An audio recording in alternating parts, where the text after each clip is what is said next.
सीधा मुद्दे पे आते हैं।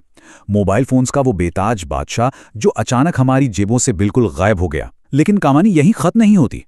उसने खामोशी से अपना एक विशाल मल्टी बिलियन डॉलर का इंफ्रास्ट्रक्चर साम्राज्य खड़ा कर लिया है। एक ऐसा ब्रांड जिसे हम सब जानते हैं, लेकिन उसकी ये नई सच्चाई शायद ही किसी को पता हो। इस दिलचस्प चर्चा में आपका स्वागत है। तो ये हुआ कैसे? दुनिया की सबसे बड़ी मोबाइल कंपनी अचानक से गायब कैसे हो गई? और उससे भी बड़ा सवाल, आज वो अरबों डॉलर कैसे कमा रही है? एक ऐसी कंपनी जिसे लगभग पूरी दुनिया ने मान लिया था कि वो दिवालिया हो चुकी है, वो आज पर्दे के पीछे रहकर पहले से भी ज्यादा मजबूती के साथ फल फूल रही है।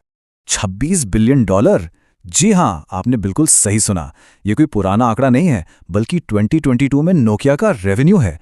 ये भारी भरकम नंबर चीख चीख कर कह रहा है कि नोकिया की कहानी अभी खत्म नहीं हुई है, बल्कि उनका एक बिल्कुल नया और बेहद सफल अध्याय शुरू हो चुका है। तो चलिए सबसे पहले बात करते हैं उनके सुनहरे दौर और उसे एक बड़ी चूक की। 1990 और 2000 के दशक में नोकिया मोबाइल की दुनिया में सच में अजेय था। उनके फोन्स अपनी मजबूती और न खत्म होने वाली बैटरी के लिए जाने जाते थे। 2008 आते आते इनका रेवेन्यू $4 बिलियन के पार जा चुका था। लेकिन फिर हालात बहुत तेजी से बदले।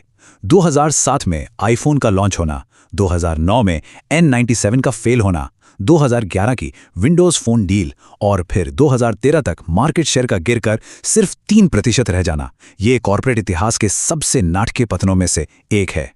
जब 2007 में आईफोन ने मार्केट में पूरी तरह से क्रांति ला दी, तो नोकिया ने इस खतरे को साफ साफ नजरअंदाज कर दिया।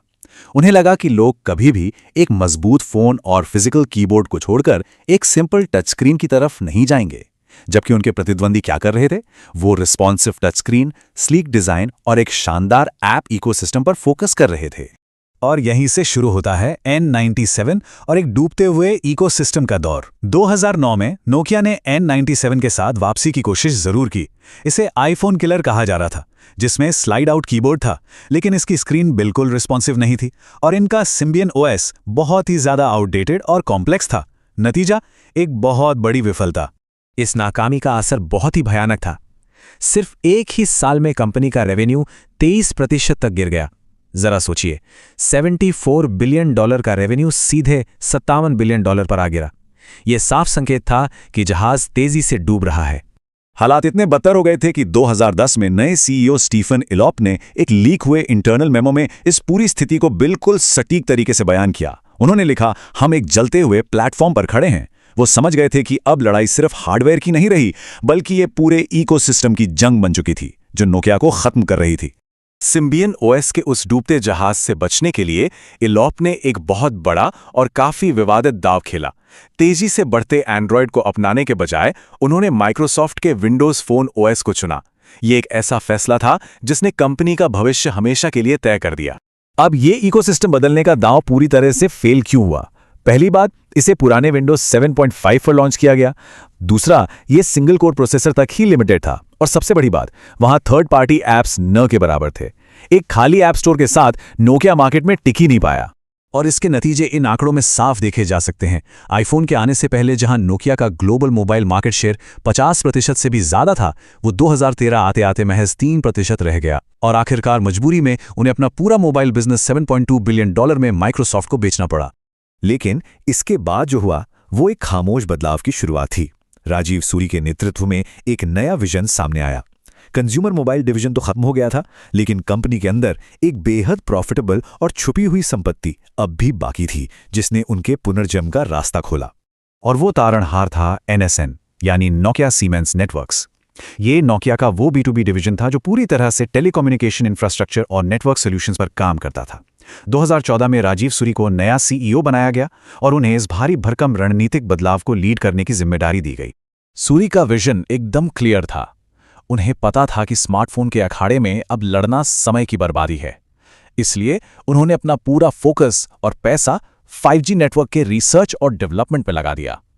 उनका लक्ष्य था ग्लोबल 5G टेक्नोलॉजी में फर्स्ट मूवर, यानी सबसे पहला और सबसे बड़ा खिलाड़ी बनना।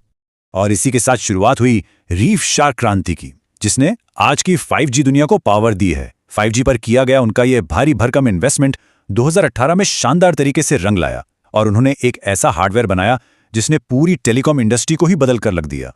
अब यहाँ जो बात सबसे ज्यादा दिलचस्प है वो ये कि कैसे बैकएंड टेक्नोलॉजी का ये एक छोटा सा हिस्सा दुनिया भर के मॉडर्न इंटरनेट नेटवर्क की अदृश्य रीढ़ बन गया। ये है रीव शार्क चिप। ये एक ऐसी स्पेशल प्रोसेसिंग चिप है जिसे बेस स्टेशन और एंटीना में लगाया जाता है। ये डेटा को बहुत ही ज्यादा तेजी से प्रोसेस करती है और नेटवर्क कैपेसिटी को कई गुना बढ़ा देती है। इस चिप के फायदे सच में हैरान करने वाले थे।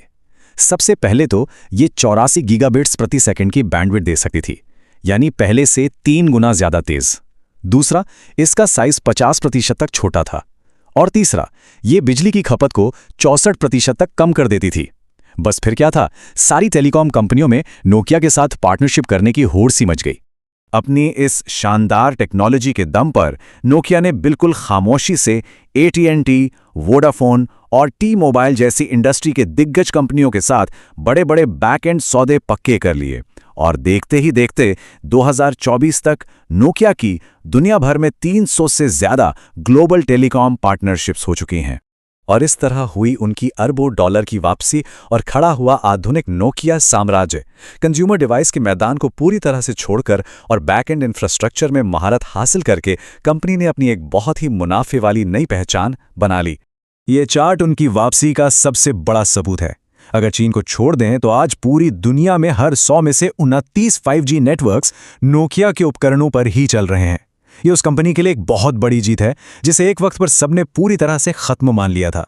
तो इस पूरी चर्चा के अंत में राख से उठकर फिर से आसमान छूने वाली नोकिया की ये कहानी हमें एक बहुत ही गहरा सवाल सोचने पर मजबूर करती है। जब किसी कंपनी का मुख्य प्लेटफॉर्म जलकर राख हो जाए तो वो खुद को कितने मौलिक रूप से बदल सकती है। ये साफ दिखाता है कि जब बात अस्तित्व पर आ जाए तो वक्त के साथ खुद को इवॉल्व करना ही आगे बढ़ने का इकलौता रास्ता होता है।